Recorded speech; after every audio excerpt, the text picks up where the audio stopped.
Hello दोस्तों, welcome back to my channel. तो स्वागत है आप सबका एक इम्पॉर्टेंट वीडियो में। दोस्तों, इस वीडियो में हम लोग डिस्कस करेंगे current scenarios of permanent residency in Canada. जो भी नए स्टूडेंट्स आ रहे हैं या फिर नए वर्कर्स आ रहे हैं फॉरेन कंट्री से कनाडा में, उनके लिए ये वीडियो काफ़ी इंफॉर्मेटिव होगी। उनको पता चलेगा कि आज के टाइम में कैनेडियन इमिग्रेशन कैसे काम कर रही है, या फिर अपनी स्टडी करने के बाद में, या फिर अपना जो भी अगर वर्कर्स आ रहे हैं अपना वर्क एक्सपीरियंस लेने के बाद में उनके पास क्या क्या ऑप्शंस होंगी कि वो पीआर ले सकें। At the end of the day हम सबको पता है कि हमारा, स्पेशली जो लोग इंडिया पाकिस्तान एशियन कंट्री से आते हैं, कि हमारा जो मेन मोटिव होता है वो होता है पीआर लेना। तो अगर हमें पहले से ही वो चीज़ों का पता होगा कि क्या क्या प्रोग्राम्स हमारे लिए हैं, क्या क्या ऑप्शंस हैं, तो हमारे लिए बहुत ही आसान हो जाता है। तो दोस्तों, बात करते हैं कैनेडियन इमिग्रेशन के बारे में। तो आप सबको यूजुअली पता है कि बहुत सारे प्रोग्राम्स हैं कनाडा की पीआर लेने के लिए।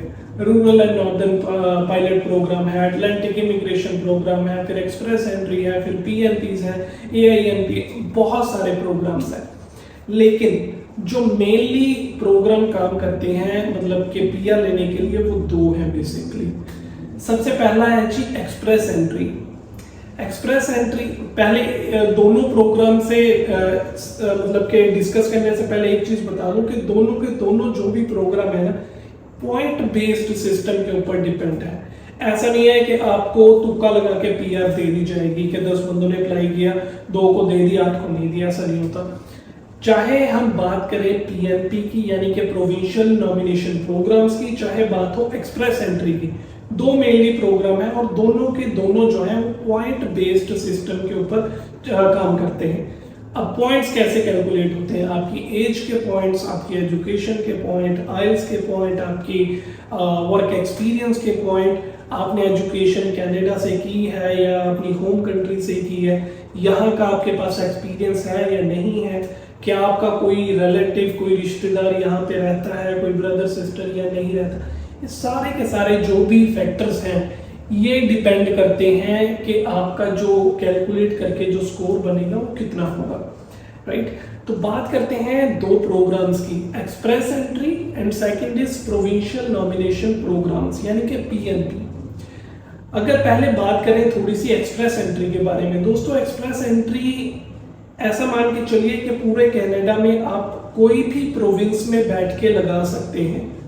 पीएनपी यानी कि प्रोविंशियल नॉमिनेशन प्रोग्राम जो होता है वो हर एक प्रोविंस का अपना पर्सनल प्रोग्राम है। मैनीटोबा के पास अपना प्रोग्राम है, ओंटारियो का अलग प्रोग्राम है, बीसी का अलग प्रोग्राम है, अल्बर्टा का अपना, हर एक प्रोविंस का अपना प्रोविंशियल प्रोग्राम है।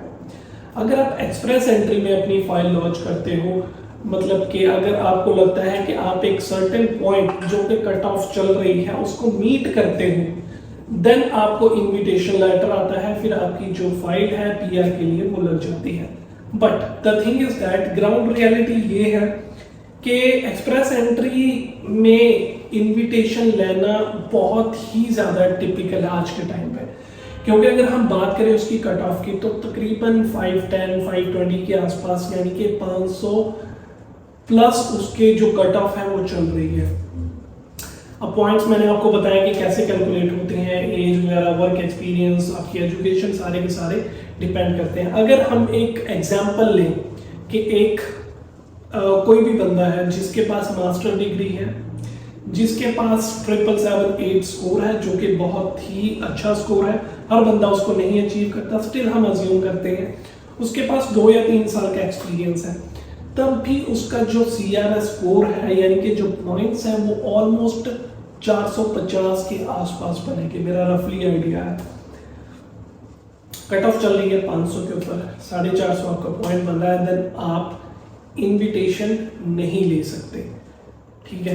तो ये चीज उन लोगों के लिए है जिनके पास वास्ट एक्सपीरियंस है, जिनकी आइल्स बहुत ज्यादा अच्छी है, जिनकी एजुकेशन बहुत ज्यादा है, जिनके कोई भी रिलेटिव्स या ब्रदर सिस्टर या उनका स्पाउस जो है वो कनाडा में परमानेंट रेजिडेंस है तो उसके थोड़े बहुत पॉइंट्स मिल जाते हैं, या फिर आपके पास LMIA है तो ये सारे के सारे अगर आपके पास फैक्टर्स आप मीट करते हो तभी आप एक्सप्रेस एंट्री के सहारे पे बैठिए, अदरवाइज ये प्रोग्राम आम लोगों के लिए नहीं है।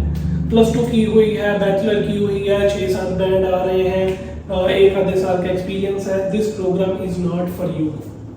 रिसेंटली कुछ ऑक्यूपेशंस के लिए ये प्रोग्राम में चेंजेस किए गए थे, ट्रांसपोर्टेशन को लेके, हेल्थ केयर को लेके या एग्रीकल्चर को लेके, उसके लिए वीडियो मैंने ऑलरेडी बना रखी है, अब वो वीडियो जाके देखिए। तो उसमें जो पॉइंट है एक्सप्रेस एंट्री के, वो काफ़ी कम पे जो कट ऑफ है वो मीट हो जाती है, लेकिन यहाँ पे हम जनरल एक्सप्रेस एंट्री की बात कर रहे हैं तो वो आम लोगों के लिए नहीं है। अब बात करते हैं सेकेंड ऑप्शन की, यानी कि प्रोविंशियल नॉमिनेशन प्रोग्राम्स। तो ये दोस्तों जैसे कि मैंने बताया कि हर एक प्रोविंस का अपना प्रोग्राम है। मैं लेट्स से मैनिटोबा में रहता हूँ, तो यहाँ के जो कैलकुलेट करते हैं पॉइंट वो डिफरेंट वे में होंगे, ओंटारियो में डिफरेंट वे में होंगे, लेकिन जो फैक्टर्स हैं वो ऑल ओवर कनाडा में सेम है। यहाँ भी एज के पॉइंट कंसीडर होंगे, वर्क एक्सपीरियंस के, आपकी एजुकेशन के, आइल्स के, ओंटारियो में भी, बीसी में भी, अल्बर्टा में भी, सब जगह पॉइंट्स जो है सेम ही चीज़ों के आपको मिलेंगे, बट उनको कैलकुलेट करने का जो तरीका है वो थोड़ा सा डिफरेंट है प्रोविंस वाइज। मैनिटोबा में अगर हम बात करें तो आज से तकरीबन 2 या 3 महीने पहले जो कट ऑफ चल रही थी, आउट ऑफ 1000 ऑलमोस्ट 650-660 के आसपास, 650 से 700 के बीच में वेरी कर रही थी, but last to last draw जो भी निकला उसमें कट ऑफ जो है वो डिप मारी है, तकरीबन 630 के आसपास, 631 के आसपास कट ऑफ स्कोर गया है। तो कहीं ना कहीं अच्छी बात है। जो लोगों ने यहाँ पे आके स्टडी की, यहाँ पे आके 6 मंथ्स का एक्सपीरियंस लिया और अपनी पीएनपी फाइल की, तो उनके इतने पॉइंट्स इजीली बन जाते हैं कि आप अपनी जो पीएनपी है वो लगा सकें एंड अप्रूव करवा सकें। पीएनपी का प्रोसेस ये रहता है, एक्सप्रेस एंट्री से डिफरेंट ऐसा, एक्सप्रेस एंट्री में फाइल आपकी डायरेक्टली पीआर के लिए लगती है, आपको कुछ भी जो भी आपके डॉक्यूमेंट्स आप अपलोड करते हो क्रॉस चेक होते हैं इमिग्रेशन के द्वारा, आपकी एक्सपीरियंस सारी चीज़ें, देन आपकी पीआर दे देते हैं वो।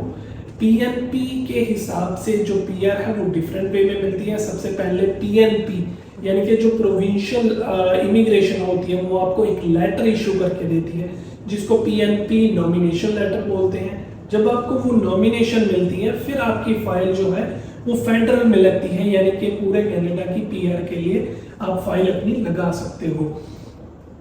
तो यहाँ पे बेसिकली ये वीडियो बनाने का जो मेरा मतलब था वो ये था कि जो भी स्टूडेंट्स या वर्क परमिट होल्डर्स अभी आ रहे हैं अपनी कंट्री से, आपके पास एटलीस्ट जो भी ऑप्शंस हैं आपको पता होनी चाहिए अगर आपने पीआर लेनी है at the end of the day जाके।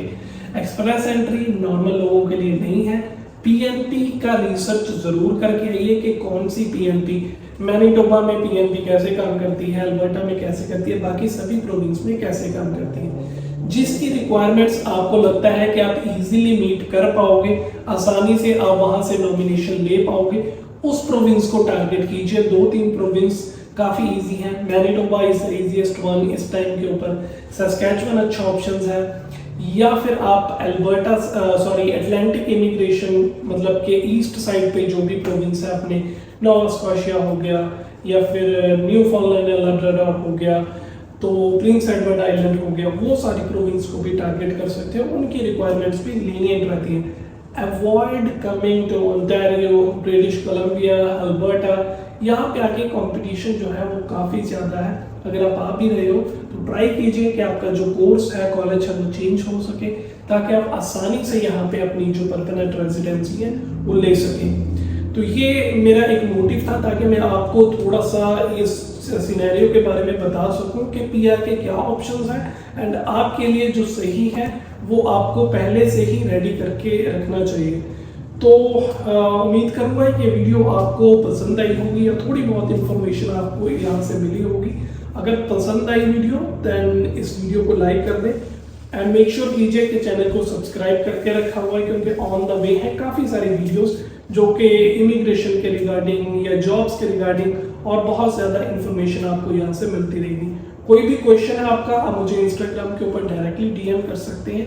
आई will definitely reply you as soon as possible, या फिर कमेंट सेक्शन में भी पूछ सकते हैं। Thanks for